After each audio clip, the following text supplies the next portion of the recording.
Mark సువార్త 3వ అధ్యాయము. సమాజ మందిరములో ఆయన మరలా ప్రవేశింపగా అక్కడ ఊచచేయగలవాడు ఒకడుండెను. అచ్చటివారు ఆయన మీద నేరము మోపవలెననియుండి విశ్రాంతి దినమున వానిని స్వస్థపరచునేమో అని ఆయనను కనిపెట్టుచుండిరి.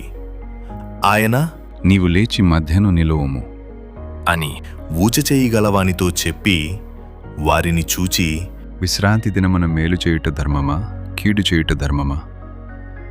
ప్రాణరక్షణ ధర్మమా, ప్రాణహత్య ధర్మమా అని అడిగెను. అందుకు వారు ఊరకుండిరి.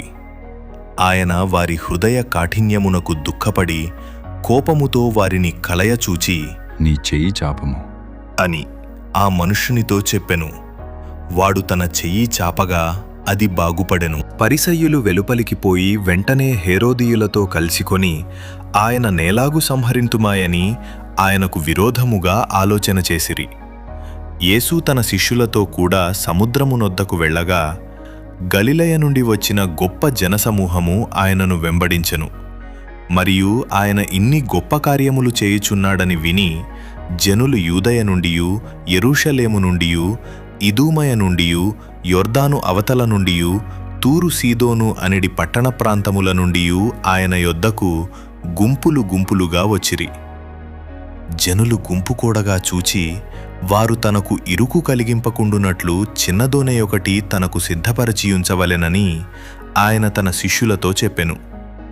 ఆయన అనేకులను స్వస్థపరచెను గనుక రోగపీడితులైన వారందరూ ఆయనను ముట్టుకొనవలెనని ఆయన మీద పడుచుండిరి.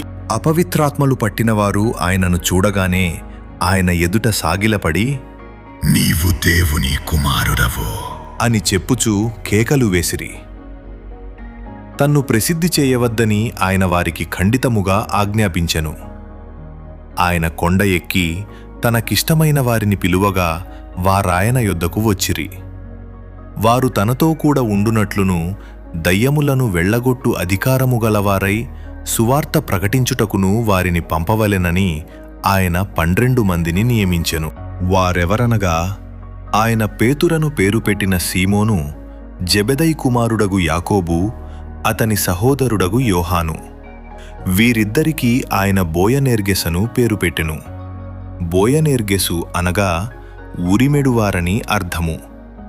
అంద్రెయ, ఫిలిప్పు, బర్తులోమై, మత్తయి, తోమా, అల్ఫై కుమారుడగు యాకోబు, తద్దయి కనానీయుడైన సీమోను, ఆయనను అప్పగించిన ఇస్కరియోతు యూదా అనువారు. ఆయన ఇంటిలోనికి వచ్చినప్పుడు జనులు మరల గుంపు కూడి వచ్చిరి గనుక భోజనము చేయుటకైనను వారికి వీలు లేకపోయెను. ఆయన ఇంటివారు సంగతి విని ఆయన మతి చలించియున్నదని చెప్పి ఆయనను పట్టుకొనబోయిరి. యెరూషలేము నుండి వచ్చిన శాస్త్రులు, ఇతడు బయల్జెబూలు పట్టినవాడై దయ్యముల అధిపతి చేత దయ్యములను వెళ్ళగొట్టుచున్నాడని చెప్పిరి. అప్పుడాయన వారిని తన యొద్దకు పిలిచి ఉపమాన రీతిగా వారితో ఇట్లనెను. సాతాను సాతానునేలాగు వెళ్ళగొట్టును. ఒక రాజ్యము తనకు తానే విరోధముగా వేరుపడిన ఎడల ఆ రాజ్యము నిలువనేరదు. ఒక ఇల్లు తనకు తానే విరోధముగా వేరుపడిన ఎడల ఆ ఇల్లు నిలువనేరదు. సాతాను తనకు తానే విరోధముగా లేచి వేరుపడిన ఎడల వాడు నిలువలేక కడతీరును. ఒకడు బలవంతుడైన వానిని మొదట బంధించితేనే తప్ప ఆ బలవంతుని ఇంటజొచ్చి వాని సామాగ్రి దోచుకొననేరడు. బంధించిన ఎడల వాని ఇల్లు దోచుకొనవచ్చును.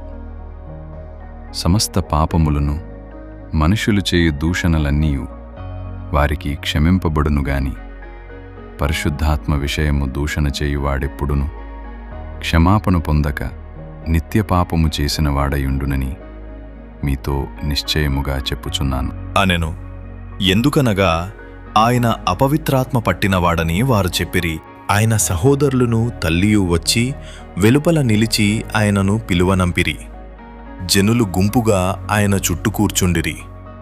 వారు, ఇదిగో నీ తల్లియు నీ సహోదరులను వెలుపల ఉండి నీ కోసరము వెదకుచున్నారని ఆయనతో చెప్పగా ఆయన, నా తల్లి నా సహోదరులు ఎవరు అని తన చుట్టూ కూర్చున్న వారిని కలయచూచి, ఇదిగో నా తల్లియు నా సహోదరులను.